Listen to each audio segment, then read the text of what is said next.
So, Charles, word on the street is you've come out with a new book. Is that true? Sad but true. Yes, indeed I have. I'm forbidden to tell you about the enormous royalties, but anyway, yes. Yes, of course.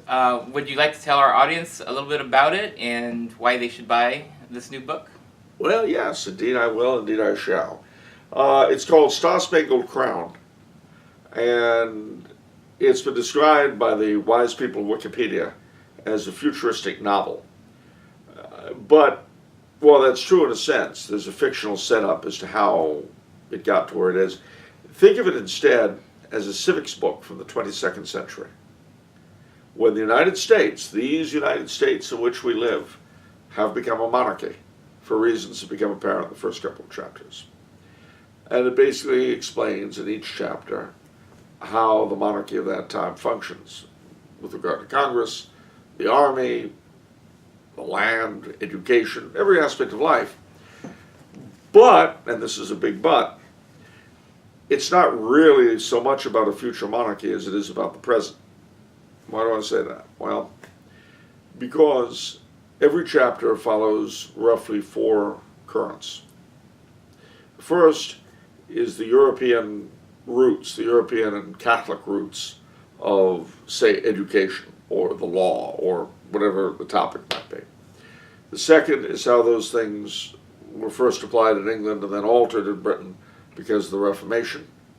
The third vague movement is how they were adjusted here in the colonies, what was made of them after our revolution, and then what the mythical king did with them, what the monarchy transformed them into.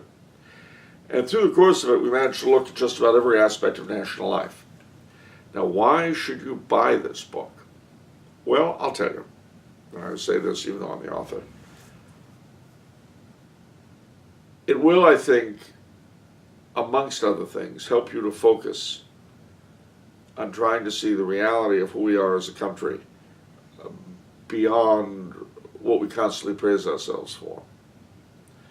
See, most countries are nations, and they have an existence apart from their political lives, apart from their political institutions. You say France, you say England, you say Italy, you say Germany. Those are realities that in a sense transcend their government. We Americans are interesting. We don't. We do not generally think of the country apart from its constitution and its institutions. So one of the major currents of this book is to try to get us to look at what America is, really is, as opposed to how she's governed, which is ironic given that it's a sort of civics book, but it's true nevertheless,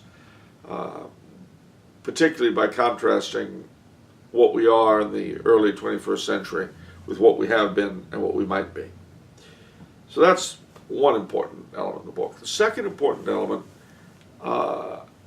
is to try to inject a certain amount of realism into how we approach governance. You see, every human society, and I've said this before, I've written it before, but it's very important to bear this in mind if you're going to look at the book.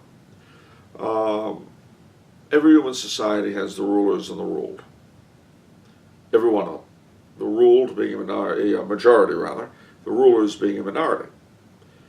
Every society has a sort of state church, an animating philosophy. It doesn't have to be religious. With the Soviets, it was communism. There is no God and Lenin is his prophet. But whatever occupies that place in society legitimizes the ruling class and basically lays down the rules by which people play the game or pretend to play the game. Now, the United States, like any other human society, have both of those. Always have, always will. But we pretend we don't. And because we pretend we don't, everything is skewed. Everything is distorted. And when, from time to time, people wake up to certain elements of reality, as in, you know what? To a great degree, it doesn't really matter who I vote for at the federal level. My input's meaningless.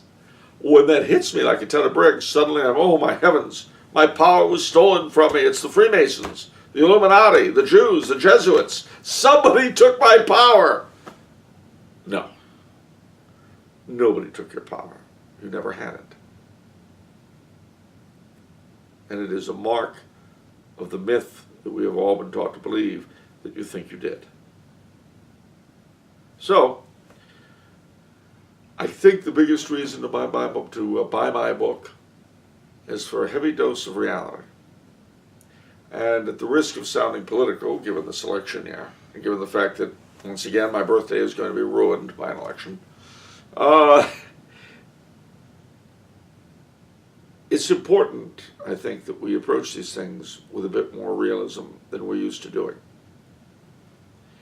Before you fly off the handle at who's elected or who isn't, before you drop friends over who they're supporting, read my book. Read my book and then ask yourself if voting for one or the other person at this presidential election is worth losing a friend for.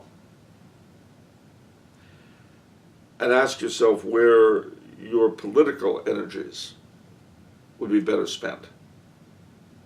I think you'll probably get some insight out of reading this book, even though I don't endorse either side.